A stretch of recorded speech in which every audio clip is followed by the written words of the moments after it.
So I like this here, loyal. Okay, so loyalty. The point I'm trying to make is that supplier and customer relationships are built on relationships, on loyalty.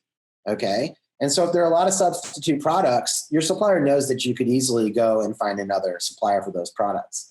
And so that does give you leverage. Okay, you may have an agreement for supply of goods, but if you can find prices if you can find better prices or a more amenable contract or relationship for supply, you're going to move that direction.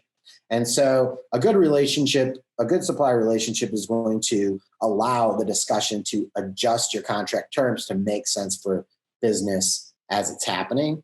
And so you should look at those relationships where you're a long-term customer.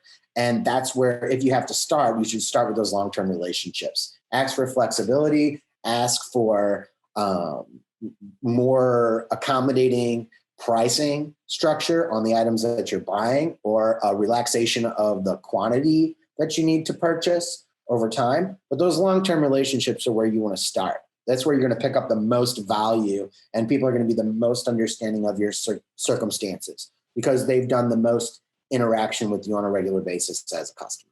Tony, can I ask a question? A little bit of a leading question here, but for people that are getting ready to have these kinds of conversations, who do you suggest they start with? Do they go to accounts receivable? Do they start with the person they know best?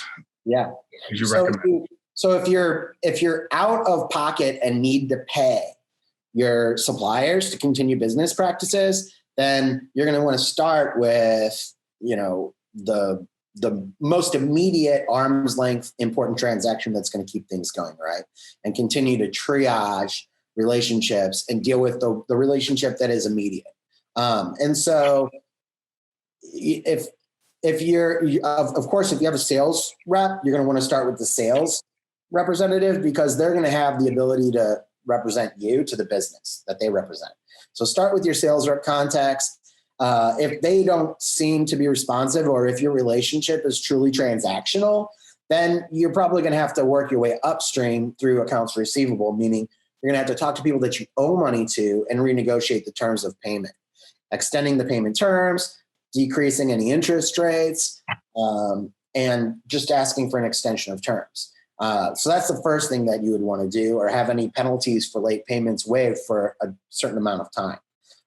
If you don't owe money, but you want to perpetuate a relationship to continue the delivery of goods and services for your business, then you want to deal with your customer relationship manager, your sales rep, somebody that can deal with that and get approval through, a manager in the business to allow those types of what I would call exceptions to the contract terms.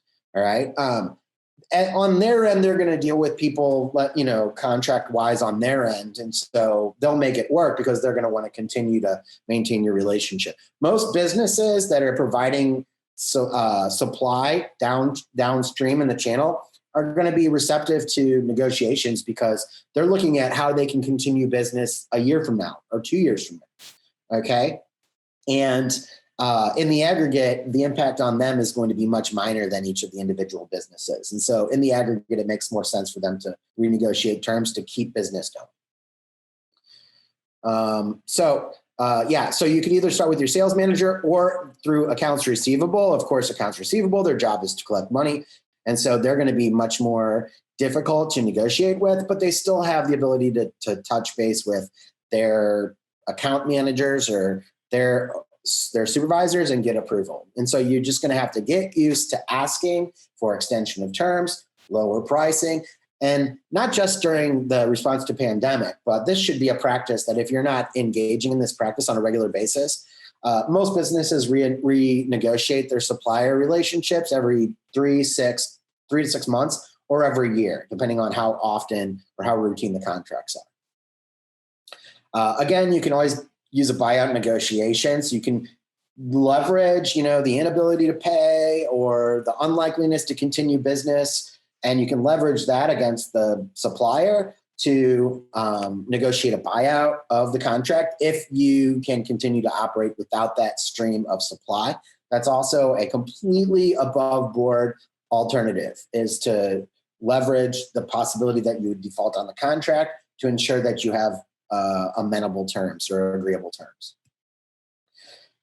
Supplier contracts. Okay, so if you're in the business of retail, or if you're accepting deliveries from wholesalers, okay, or if you're buying products on a routine basis, on a weekly or a monthly cadence, then what you're going to want to do is you're going to want to talk to your suppliers about the interest rates, the pay terms, volume discounts, and price breaks. Okay, so if you have an existing volume discount, ask for them to remove the requirement, keep the pricing, but remove the requirement to buy that volume. Okay, if you're near a price break, ask them to honor the next price break up, even if you don't honor that volume. Okay, group discounts. Okay, so if you're one of several people that that are using the same service, then you can talk about group discounts. You can leverage the network of your other business relationships, and you can apply for group discounts among your group of consumers. And also, you can get cash discounts. So a lot of companies want to get paid as quickly as possible. And so they'll offer you a discount to pay within 10 days or 15 days. It's usually about 2%. Now, that may not seem like a lot, but no matter what, even if you're agreeing to pay less of an amount, you should always negotiate a cash discount. Well, I can't pay you all of the amount that's due this month, but I can pay you cash. Okay, so I'm going to pay you half as much, but can you discount that 2% since I'm paying you half of what is owed? Okay, in cash. So if you can pay cash, whether you're paying the full balance or part balance, you should negotiate to get a cash discount. Okay, that's very important. And tie that to also no penalties for late payment. Right there, that could pick you up, 4 to 5% on the cost of capital for those supply side relationships. But you have to negotiate these with your suppliers. You can also go back to the LOI terms. Okay, so this is what we call a letter of intent. And so usually in a contract, you sign a standard contract that is based on a memorandum of understanding or a letter of intent. And so really the memorandum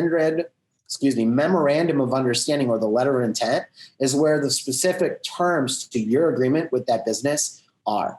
And so you can go back to the letter of intent and say, can we revise the memorandum of understanding or the letter of intent and to reflect the more accurate reality of the business as it's happening right now. And so you could effectively change the entire contract terms by addressing the things in the letter of intent or memorandum of understanding. And of course, you can always negotiate lead times and costs for shipping. Okay. Right now, shipping costs have on average increased, especially for retail and the food supply chain, just due to scarcity of transportation services. Okay. And so if those costs for shipping are being passed on to you as a customer, then those costs could be negotiated as well.